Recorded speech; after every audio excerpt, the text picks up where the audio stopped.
Theresa May's red lines on Brexit were defied in public today by a cabinet minister as she paid the price for last night's historic Commons defeat.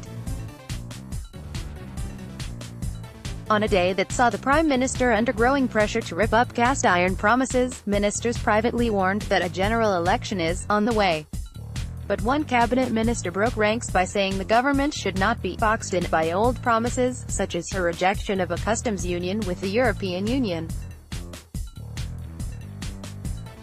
Just as Secretary Davi said ministers should now negotiate a middle way in talks with other parties in order to avoid no deal. Mrs May has firmly ruled out a customs union, but Labour supports it. Pressed if any such deal could now be on the table, Mr Gauke told the BBC, "We need to see if there is a potential deal there. Looking at it in the round, is it viable? Is it something that the House of Commons can take through? But I don't think today we should be boxing ourselves in." His words come in the wake of last night's extraordinary Commons defeat for Mrs May's withdrawal blueprint. It was kicked out by 432 votes to 202, a record margin of 230, after a revolt by 118 Conservative MPs. Mrs May was expected to win a confidence vote in the Commons tonight, with the help of the same Northern Irish DUP allies and members of the Tory hardline European Research Group who united to crush her withdrawal agreement in the vote. But the Tory truce was looking fragile, with some senior ministers piling pressure on Mrs May to make a break with the party's right wing by shredding her red lines for the sake of a cross-party agreement. In key developments this morning, Mrs May stressed that the government's current policy remained that Britain would quit the EU on March 29, but twice appeared to concede that there could be a delay. She told the Commons, the European Union would only extend Article 50 in the circumstances in which it was going to be possible to come to an agreement on a deal.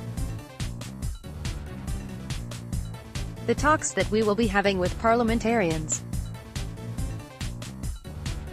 will be aimed at ensuring that we can find a way to secure a deal that will get the support of this House. It emerged that Chancellor Philip Hammond discussed a possible delay to Brexit and a cross-party deal during a phone call with business leaders, apparently contradicting the Prime Minister's plans. EU chief Brexit negotiator Michel Barnier blamed Mrs May for her defeat, saying it was based on the red lines of the British government. He warned of a growing danger of no deal. Ireland said it would not discuss alternatives to the backstop that angered the DUP and many Tories. Deputy Premier Simon Coveney said, "I don't think the EU is in any mood to change the withdrawal agreement significantly at all." Labour was pitched into civil war as Mr Corbyn's refusal to back a second referendum was challenged by leading Labour MPs in the People's Vote campaign. He refused to answer questions as he left his Islington home. Guy Verhofstadt, the European Parliament's Brexit coordinator, said Europe would directly engage with the House of Commons to bypass the government and get a deal. Within minutes of yesterday's vote, Downing Street suggested Mrs May's red lines remained intact, including her insistence that Britain would have its own independent trade policy, a policy directly at odds with joining a customs union. And this afternoon at Prime Minister's questions, onlookers thought Mrs May herself appeared to give ground during a House of Commons exchange with Jeremy Corbyn. The Labour leader asked her to confirm that the government was ruling out any form of customs union after talks with opposition MPs. The Prime Minister replied with a list of red lines that would be upheld, with the customs union seemingly missed out. She said the government would deliver on the 2016 referendum verdict and went on, "That means ending free movement, getting a fair deal for farmers and fishermen, opening up new opportunities to trade with the rest of the world and keeping good ties with our neighbours in Europe." The phrase, "opening up new opportunities to trade," seemed weaker than Mrs May's usual line that she wanted an independent trade policy and the right to have free trade deals. Mr Corbyn sniped. The Prime Minister seems to be in denial. Father of the House, Kenneth Clark, appealed. Mrs May must now modify her red lines which she created for herself at Lancaster House and find a cross-party majority. Former Education Secretary Nicky Morgan called for maximum flexibility for the sake of a deal. Jeremy Corbyn has tabled a no-confidence vote in the government in private. Cabinet ministers were deeply divided over how Mrs May should attempt to broker a deal. One predicted at least one or two more votes on the withdrawal agreement that was rejected last night, providing the EU agreed on improvements to the backstop, which senior EU figures flatly ruled out today.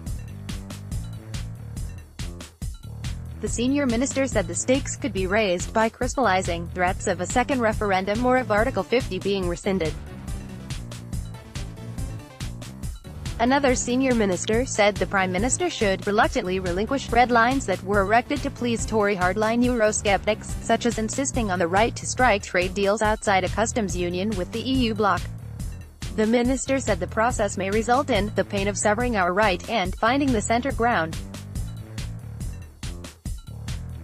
Two cabinet ministers made candid admissions in private they had no idea how the impasse would be resolved.